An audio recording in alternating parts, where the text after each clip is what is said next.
Good morning, YouTube. We're in Santa Barbara this morning, and we're going to fly to Santa Maria. I've already got a runway picked out and an idea of what I'd like to do, but I do want to check with ATIS to see if runway 30 is available for us to land at.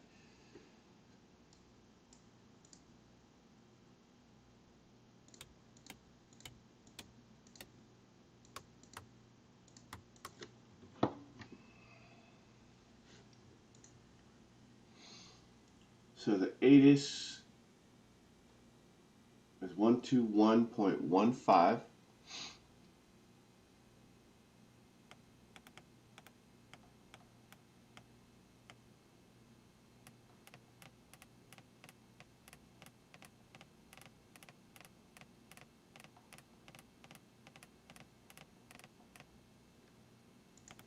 Santa Maria / A Hancock Field Information Romeo. 1500 Zulu weather. Wind calm, visibility 10.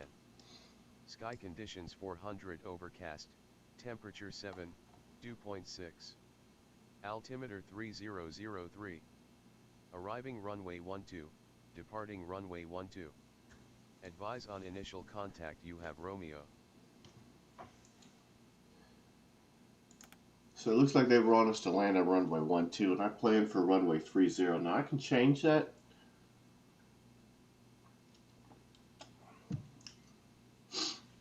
Let me look at that real quick.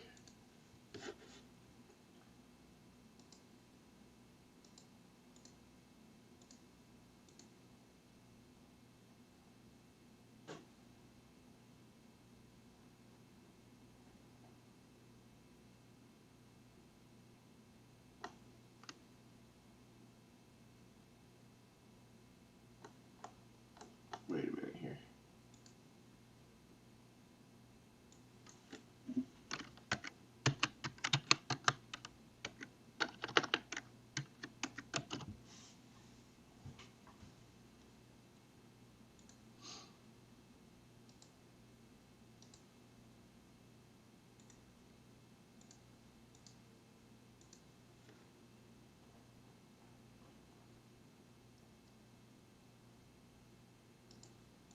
Alright, I'm pulling up the approach plate for runway 12.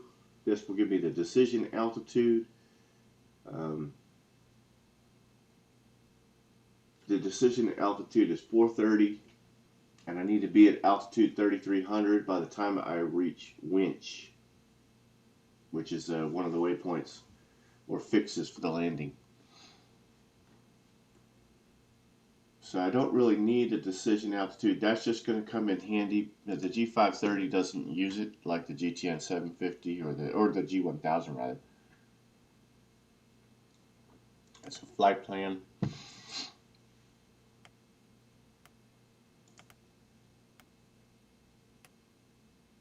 So we're flying the KSMX.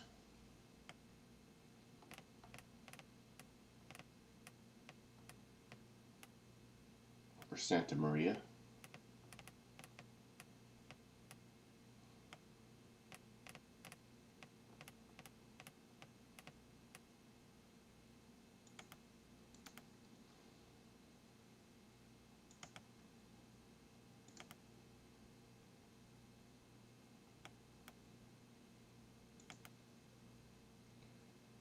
Winch. Winch was the one that I needed to be at 3300 for, and according to the approach plate I'm looking at, it just seems like the best one. Excuse me. I'm going to go ahead and activate this.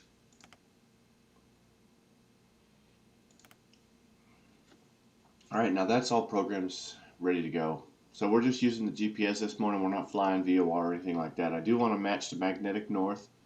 I like to do that after I crank up or start the aircraft.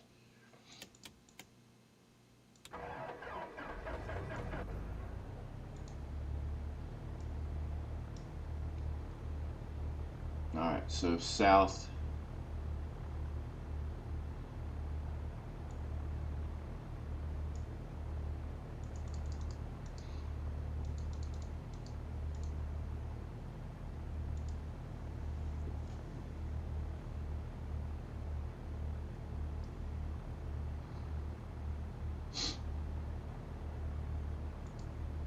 And our general bearing for this flight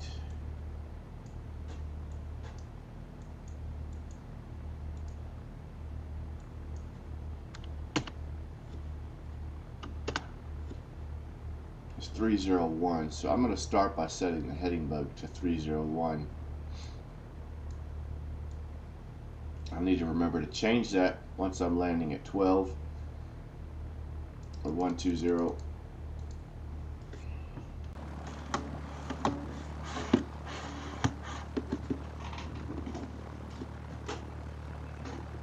Alright, let's get a push back.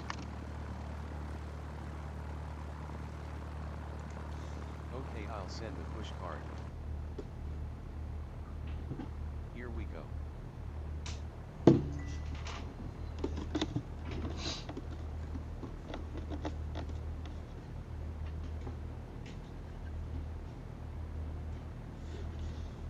Alright, I can probably turn from here. Okay, I'm clearing now.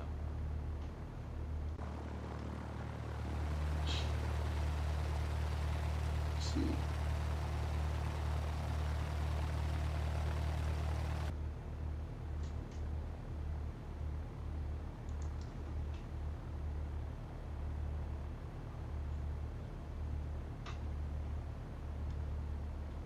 It's an interesting building.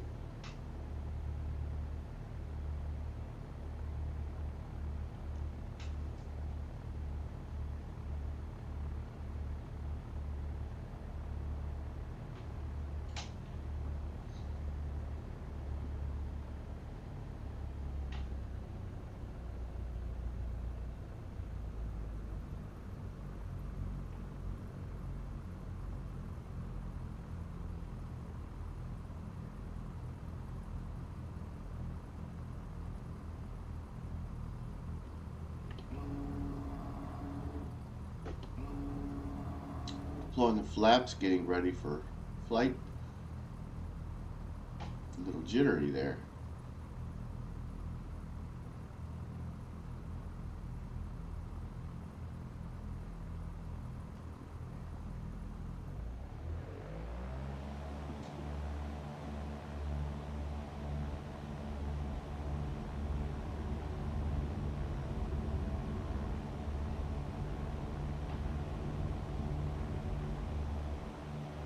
Rotating.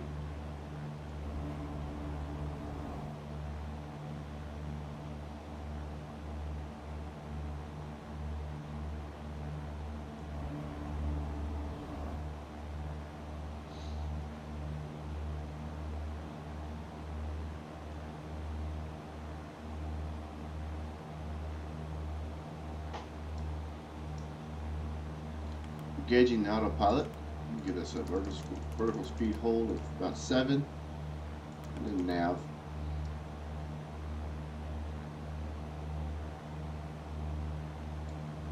I'll probably climb to about 6,000 feet, but I'm going to have a look at whatever we're approaching the mountains first to decide for certain.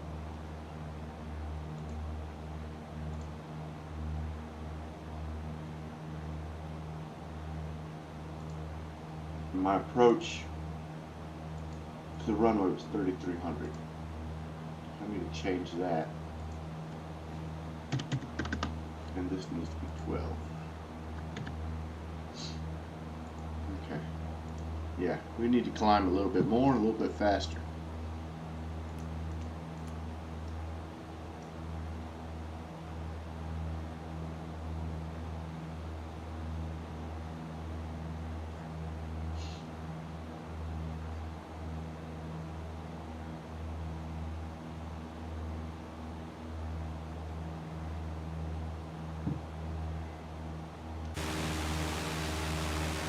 Landing and taxi can come off.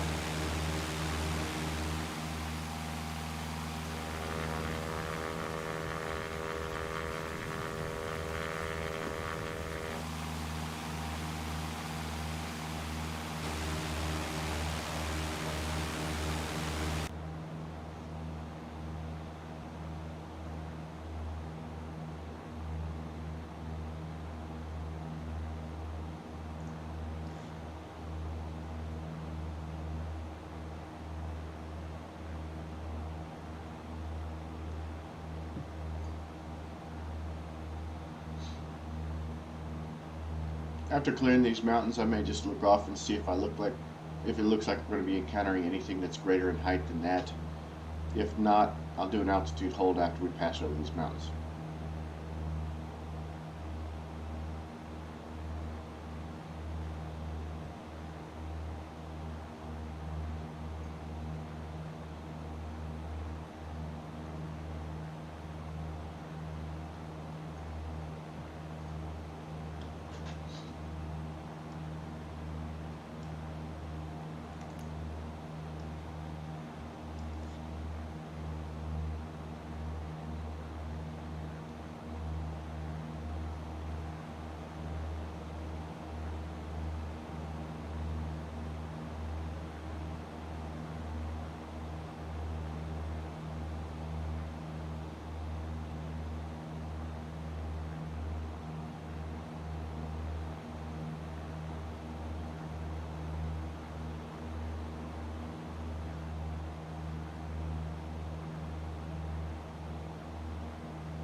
It looks like I'll be doing an altitude hold of around or thereabouts 4,000 feet.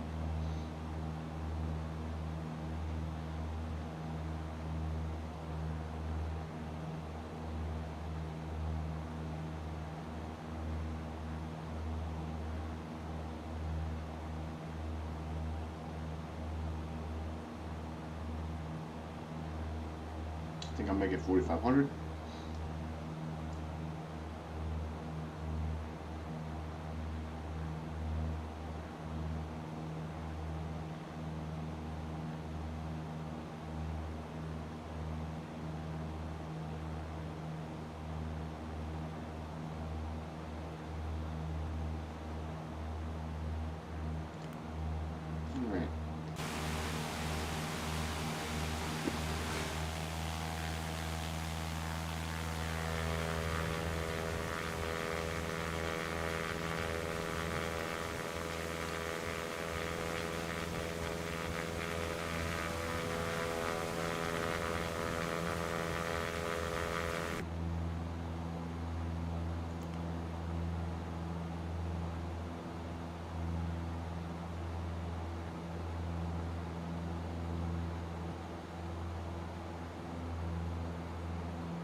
We'll look at the approach plate one more time.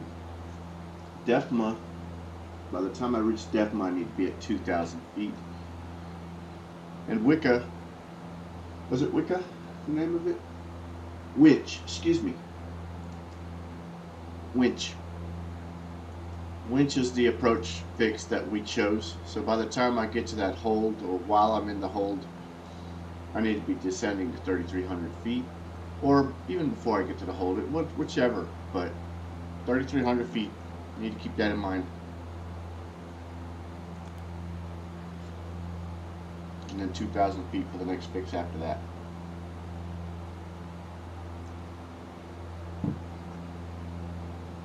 Alright, I'm going to look at my RPMs and adjust them down to 2,500 now that we've gotten over the mountains and we've leveled out.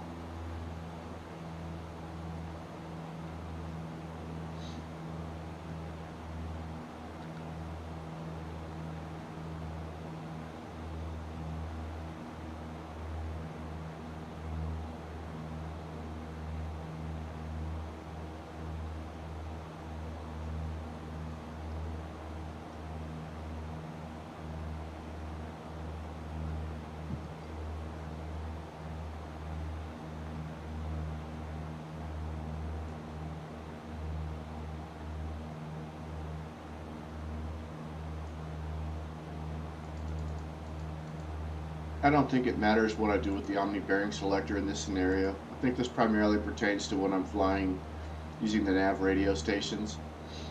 Now, when I do switch to GPS here, it does take the GPS track and it places it on the VOR indicator so you can tell that you're flying directly to whatever waypoint. But I don't think that in that instance the heading matters like it would for the nav radio as much. I just adjusted it just because.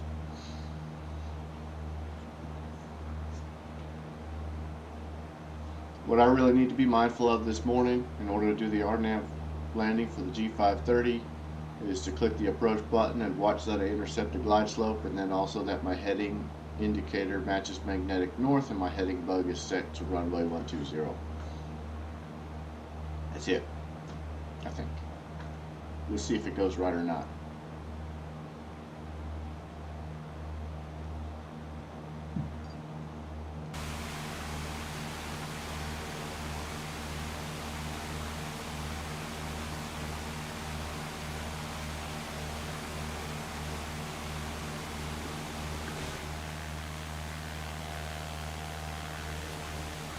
Water back there, body of water.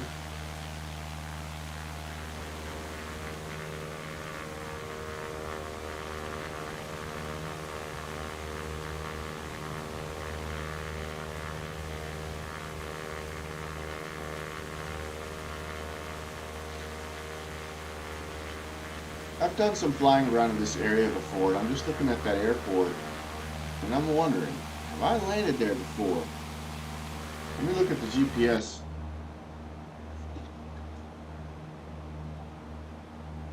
I mean, that name doesn't sound familiar to me, but just look at, at some of these airports, they're going to look familiar anyways. Because they all have runways. Many of them have towers. Many of them have buildings.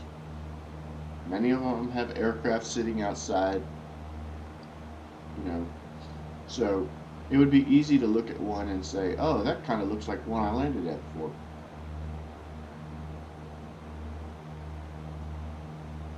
I would actually need to approach it. Let me step outside again, because that's what will help me determine. See, I can look, there's a body of water there, and technically speaking, as I'm approaching that runway, when I watch the video, I can look to see if there's water out there. Now, I do know I've landed at a runway where there's mountains out there that's a runway like that, and that might be what I'm confusing for that runway. But I'll watch and see. Maybe I had to do an emergency landing, maybe I needed fuel, maybe I got tired of flying, needed a break, any number of things. Or maybe it was just a different runway around the California area that was similar to that.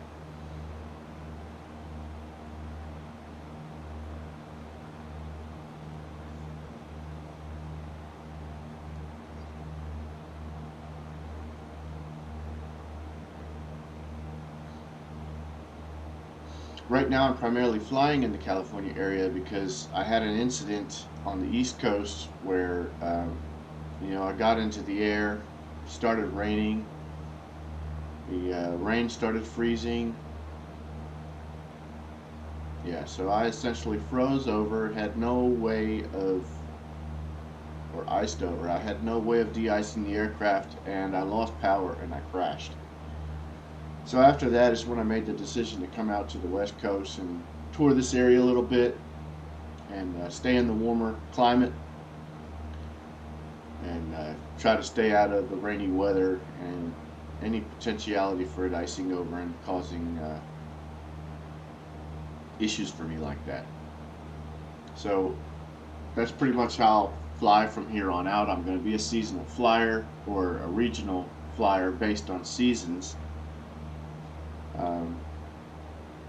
California more than likely, or the West Coast, I don't think it ever really gets down to the point of freezing, and maybe if it does, maybe it doesn't rain as much. It's a drier and generally warmer climate. I've been in California and had to do things during the Thanksgiving, Christmas, and New Year's times outside where I had very little on, and I still remained alive. So if I could do that, in some of the coldest times of the year, then I think I can fly out here safely enough. But I don't intend to fly in California all the time, only sometimes. So, and I don't always intend to fly in the U.S. either. So I was thinking maybe getting or heading to San Francisco, having a look around San Francisco, and then flying south to South America and flying around that region and just having some, fun flying around an area that I'm a lot less familiar with.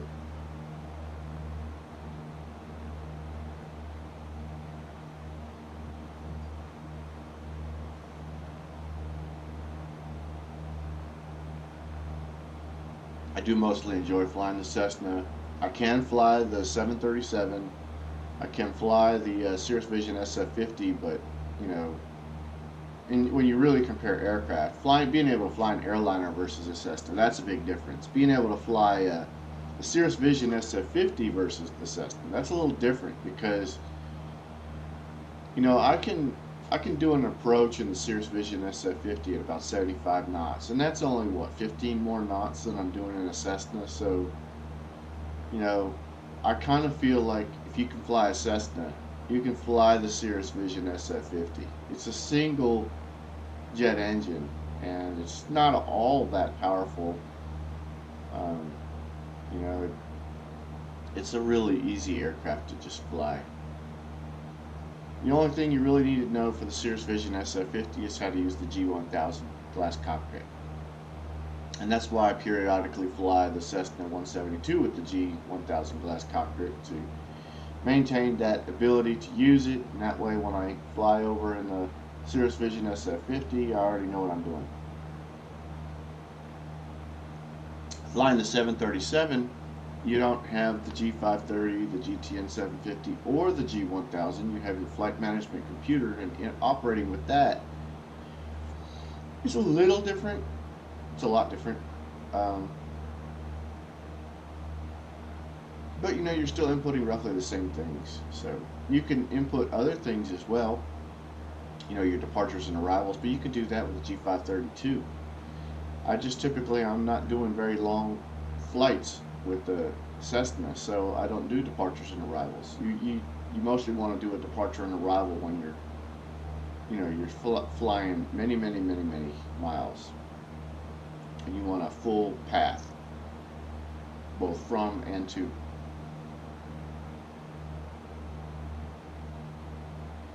But yeah, the flight management computer, it's a little bit more of a challenge to, and I don't want to make it sound like it's hard. It's not really hard. It's just a little bit more involved than actually programming a G530 or a G1000 or a GPS. So it's not a GPS in the 737 or the 747 or whatever airliner you're flying. It's going to be a flight management computer.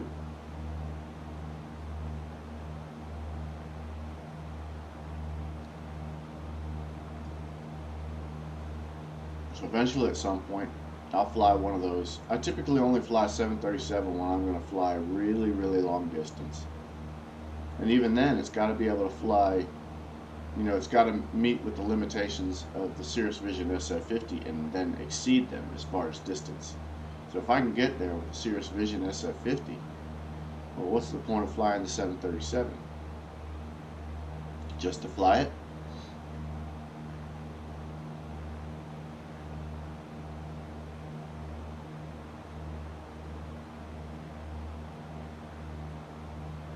I enjoy flying the light aircraft, the slower flights, being able to, just take the time to look out. Now you can set your autopilot in a 737, but imagine setting your autopilot in a 737 at 35, 40,000 feet and looking out your window. Well, you don't get as much detail like, the patterns on the ground and whatnot because it's so high. You wouldn't be able to get close-ups of the clouds, like just using it for instance because they're here, because they're so high. Now you can pass through them and get a good close-up view of the clouds with the 737, but I just mean at 30, 5,000 feet, it's like, you know, you're not there for the scenery.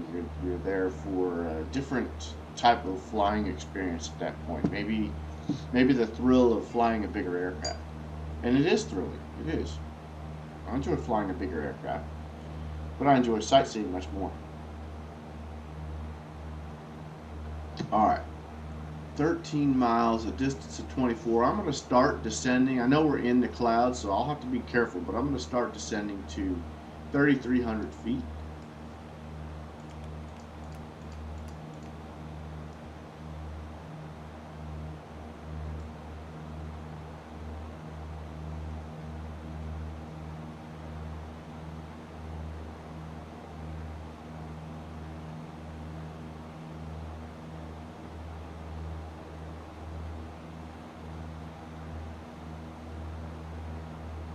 I think I'll go ahead and zoom out because that makes me feel like I'm really close when I'm still 23 miles away. That's in.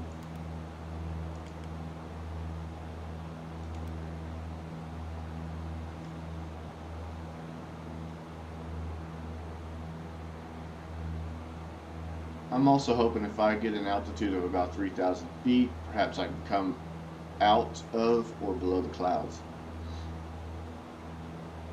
I was not really expecting any cloudy weather this morning, but thankfully we do have an RNAV landing lined up. And with that being said, you know, we'll increase our chances of being able to find the runway, even if it's the worst kind of clouds or fog.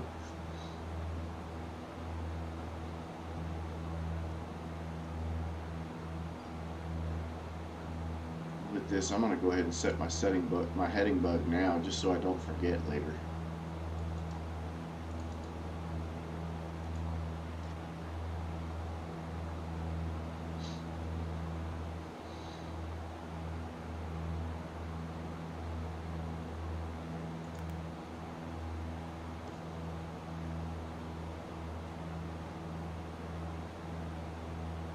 All right, we're approaching 3,500 feet.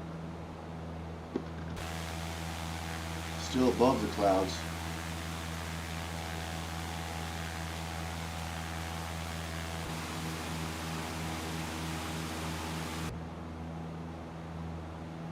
Well, what I might inadvertently do is position us directly in the clouds. So 3,300 feet, we're going to do an altitude hold, which is where we need to be for our initial fix, 3,300 feet, and I want to be below that. I could, but I don't want to. So we're still above the clouds, where it looks like we're going to fly into them, but I'm not too worried about it.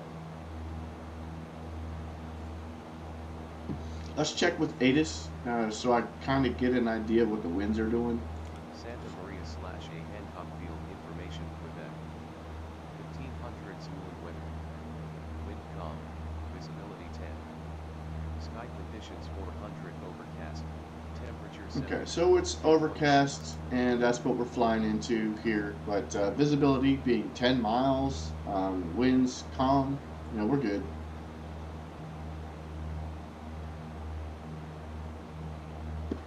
Just a lot less to see when you're in the clouds, you know, because it's covering up all the fog. I mean, all the ground.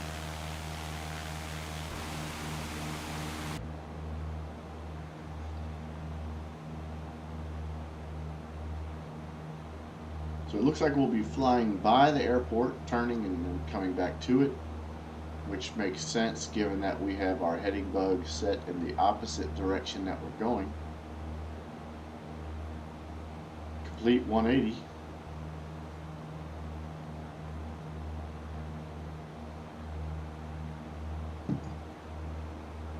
One thing I did not look at, which I would like to look up real quick, is the localizer. But we're doing RNAV, so we probably don't need it. So I'll trust the system and not the localizer. We're not doing ILS. Excuse me, we're doing RNAV.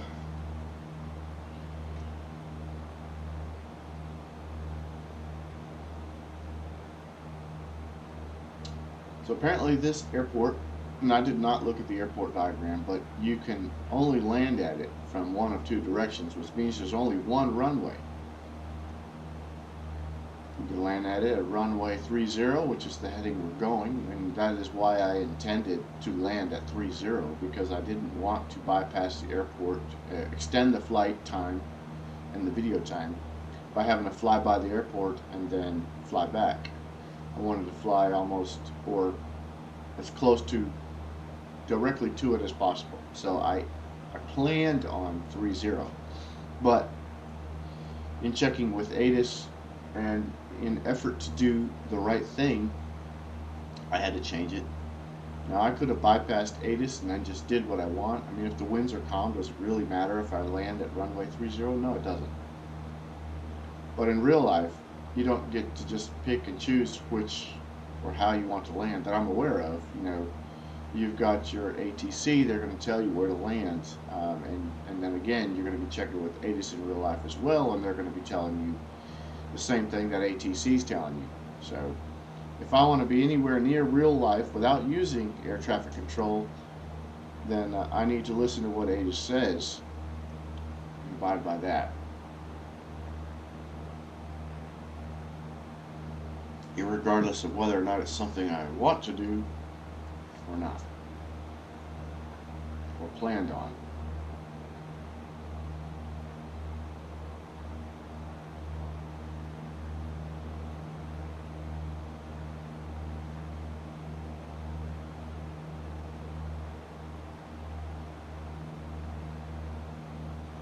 So if you haven't already, please subscribe. If you've got any suggestions or comments of things you'd like to see in this video, please leave a comment, let me know. Feel free, don't be shy. I do get some comments sometimes, but I don't get that many yet, so I would definitely love to hear from anyone.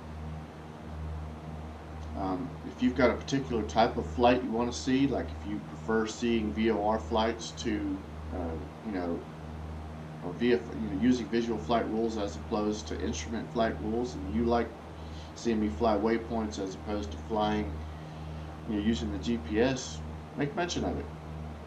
It will certainly influence what type of flying I do. I try to bounce back and forth a little bit between the two.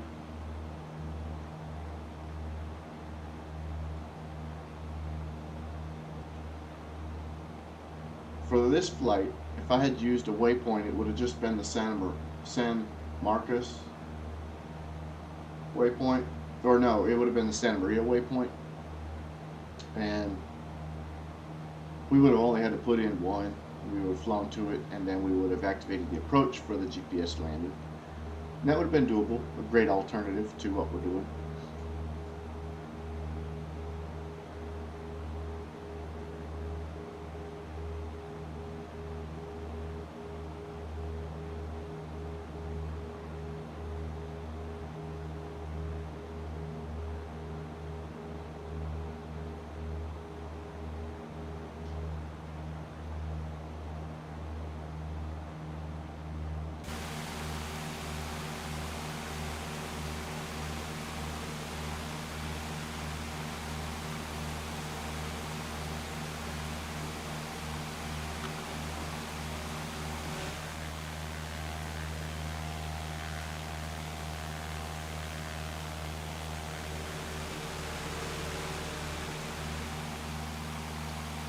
A little bit of visibility down there.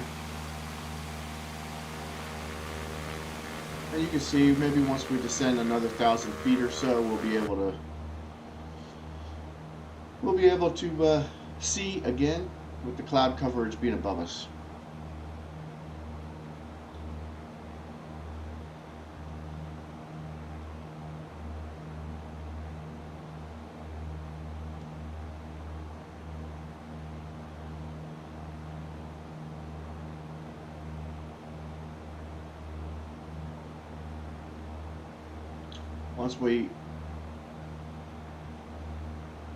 Once we come out of the hold, I'll start looking to see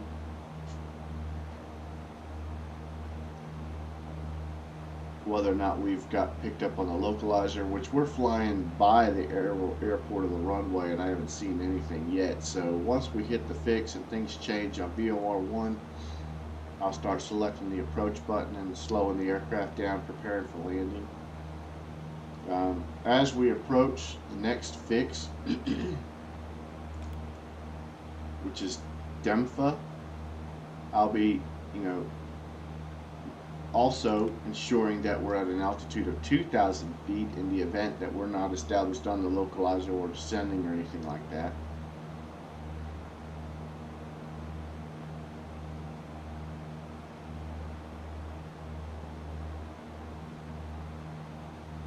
So DEMFA was what, 13 miles?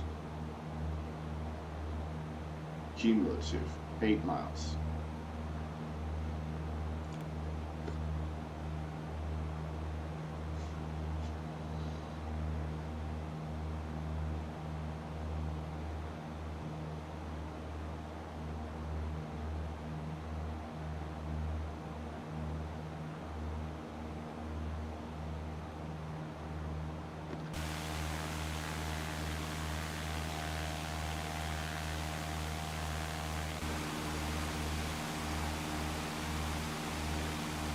There's coastline.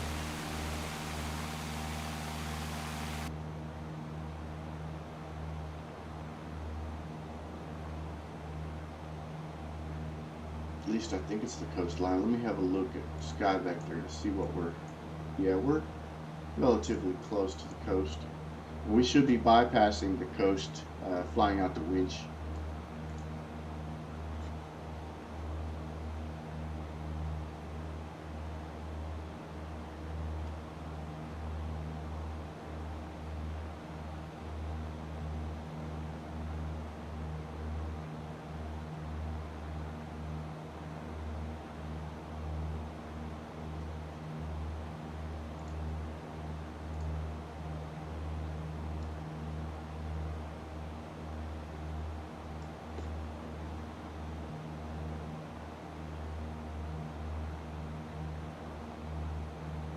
I know this G430 still has Caisson programmed in there. It's only because I haven't wiped it out and put anything else in there. I'm only relying on the G530 right now.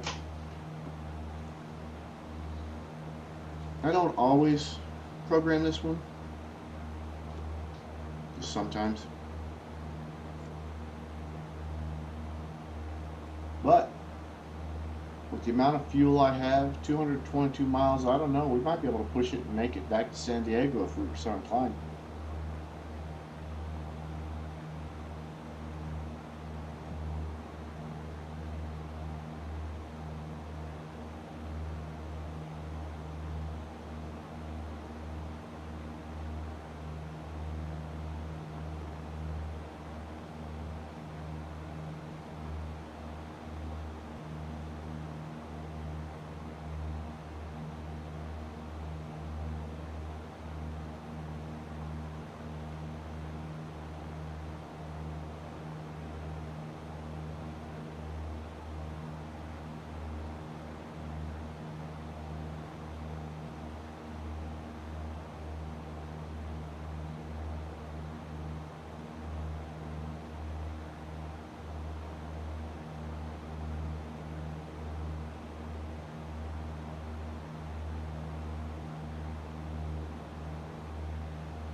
I'm going to go ahead and select approach. I don't know that it will um, do anything until I've actually picked it up, but I'm going to just, yes, let's just see.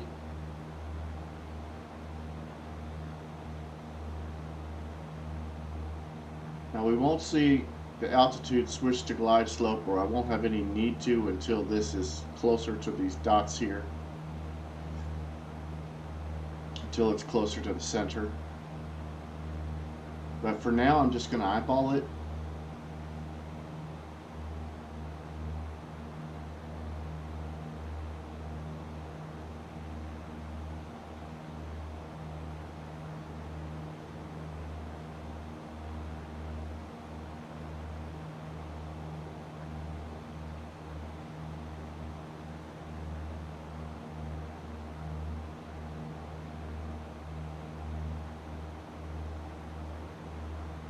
Once I see that it's closer to the center, about that time is when I'll probably start slowing it down. I don't like to slow the aircraft down when I'm below the glide slope because sometimes it wants extra power in order to, adjust or compensate or try to get to it. It's still trying to fly straight and level essentially until it intercepts it. And then once it intercepts it, at that point is when it starts to descend, and that's when I like to start adjusting my power to slow the aircraft down and my flaps.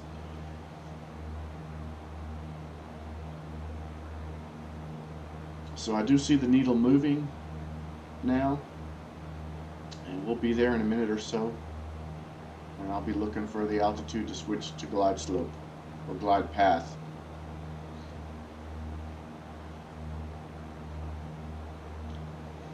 I think for the RNAV it's called a glide path, but on the autopilot it indicates GS, which would stand for glide slope. If that isn't backwards, I don't know what is.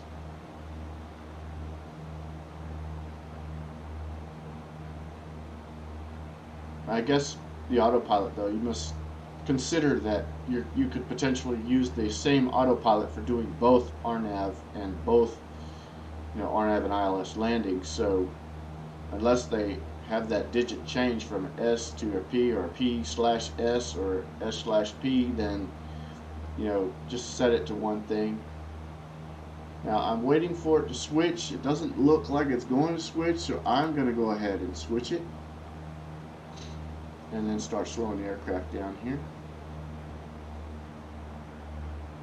And maybe if I'd given it another second or two, it would have switched, but I wasn't wanting to get too far above the glide path, so alright. I'm going to drop it to about 2,000 RPMs and then lower some flaps.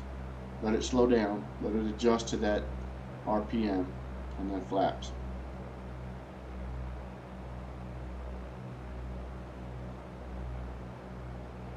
I'm going to turn my landing and taxi lights on.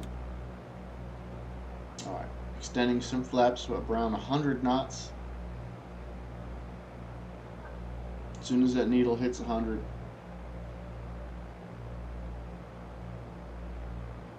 alright, flaps. Now I'm looking for 80 knots, and then I'll do some more flaps.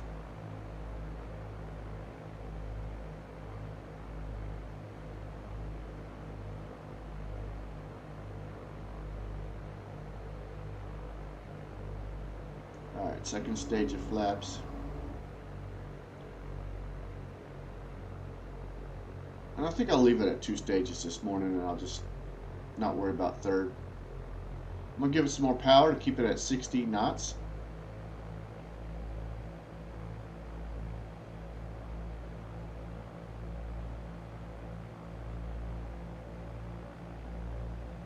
Alright, right about there should be alright.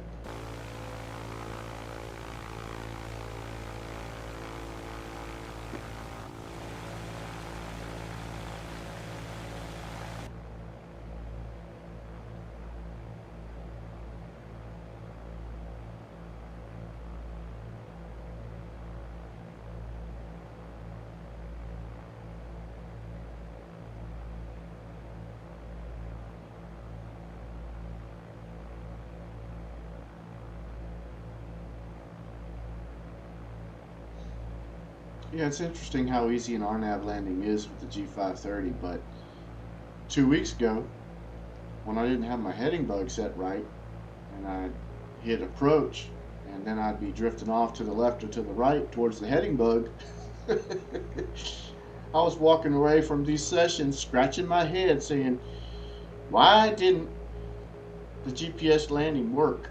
What am I doing wrong here? And I'd go back and I'd watch my video and I'd look at how things were set up, and I'm not flying the aircraft, so I have time to pay attention to it a little bit more than worrying about whether or not I'm going to, stay lined up right or landing the aircraft. And so I would say, oh, well, my heading bug wasn't set right. What happens if I adjust that to the actual runway? The heading for the runway. Would that work? So next session I go and try it, and sure enough, that doesn't. Or I might look and why is my heading indicator not matching with the compass sitting on the dash there? That might have something to do with it. Let me try adjusting that.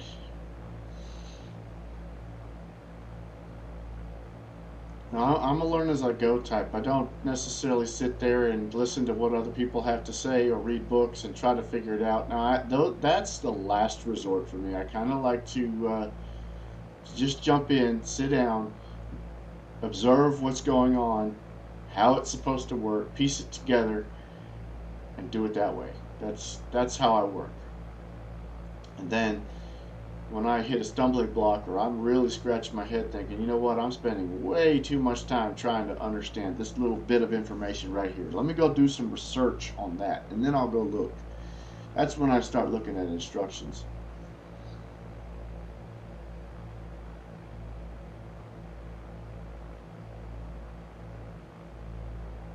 When you're lucky, you actually find some pertinent information. Sometimes doing research can take me longer than just sitting there trying to figure it out myself. And then sometimes, Google just comes in handy too, or YouTube. It just depends on the scenario of what information you're needing in order to be able to progress.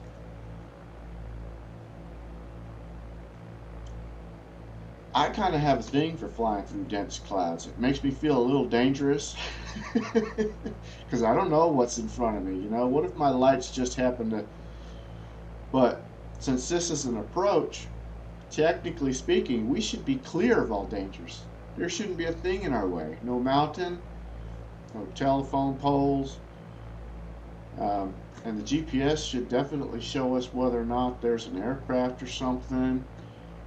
But the ATIS said there was clear skies, so we're not very far from the runway, and it's not clear. We're at 1,000 feet right now.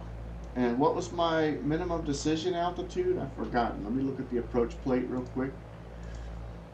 The MDA was 430, so, well, I've got another 500 feet until I decide whether or not I want to land. But if I can't see the runway, I'm going to wait. I'm going to trust that it's going to put me right on the runway. But if I can't see it at 430 feet, I'm going to wait until I can see it, and then I'll disengage the autopilot and land.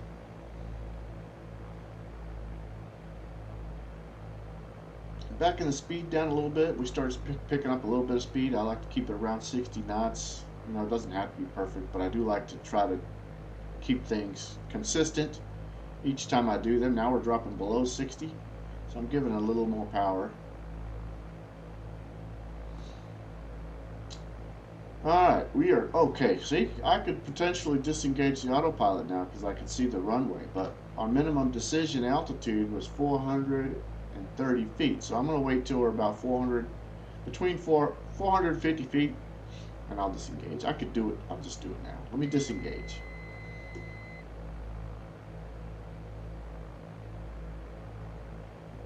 Give it a little more power to get that 60 knots. And we're nosing up.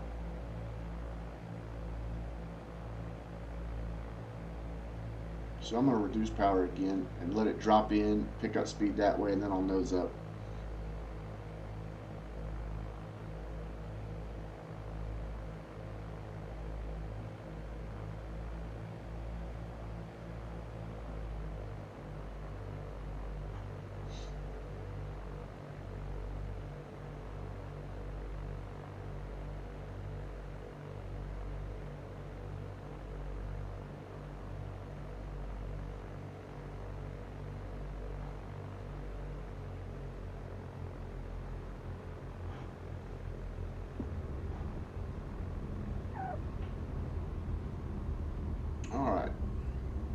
Looks like I'll be exiting left here.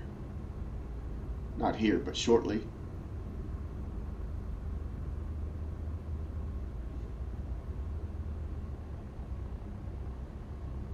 So I think this video was a good example of the type of landings I like to do, because I do like to have to rely on and trust my instruments.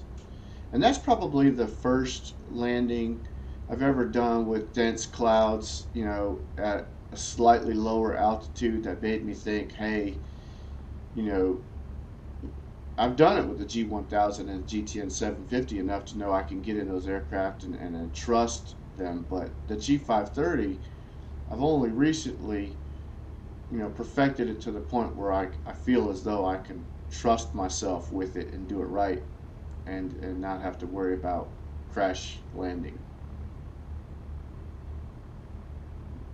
All right, can we exit here, or is this an entrance?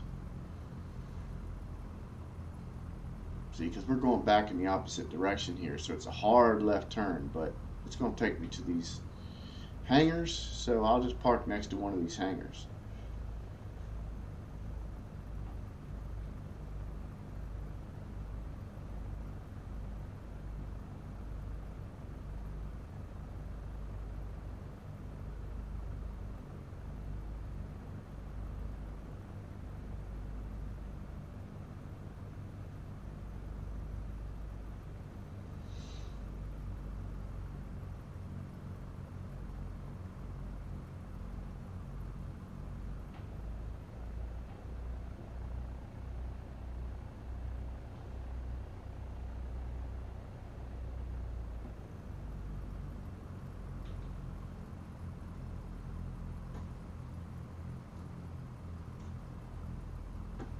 Okay.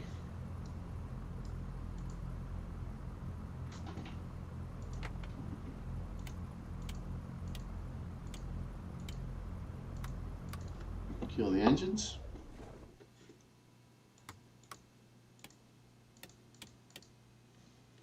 Oh, and let's raise the flaps.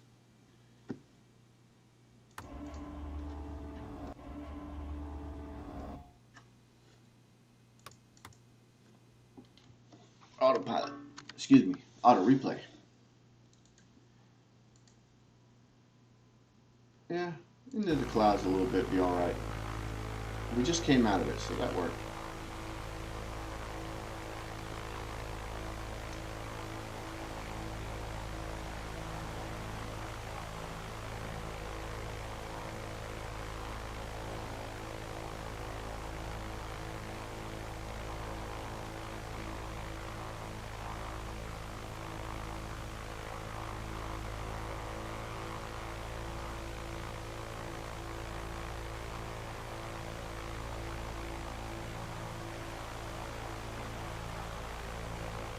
Typically when it's a calm day I do full flaps, and then when it's a windier day I don't use as many flaps.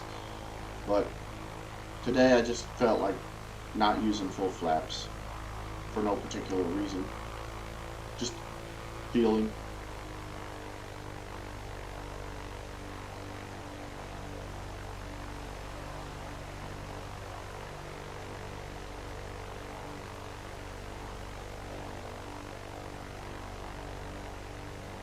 I had a little trouble keeping it lined up with the center line, but I still tried.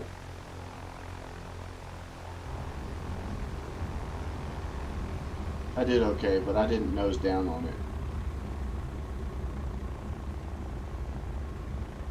It was still an overall decent landing.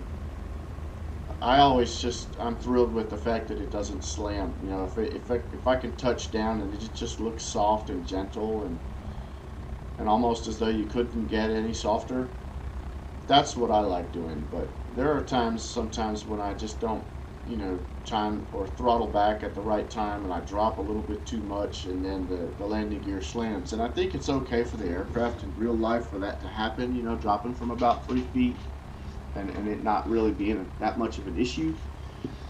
But that's I don't like that idea, that concept, so I personally try to avoid it. And I know this is just a simulator, but even if I were flying in real life, I'd probably still try to avoid dropping down 3 feet and have as soft a landing as possible. It just seems better. If I can do it, why not do it?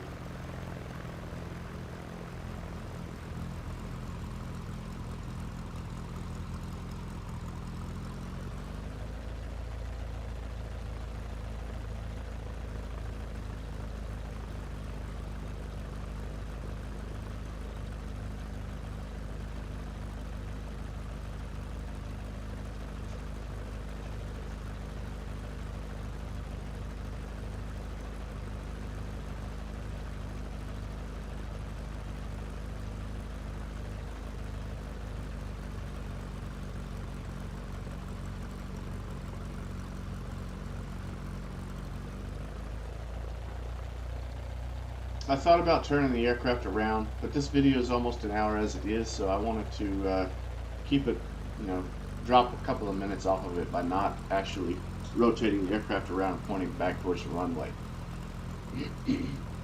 Anyways, YouTube, I enjoyed that flight. Hope you did too. And have a great day, and I'll see you next time.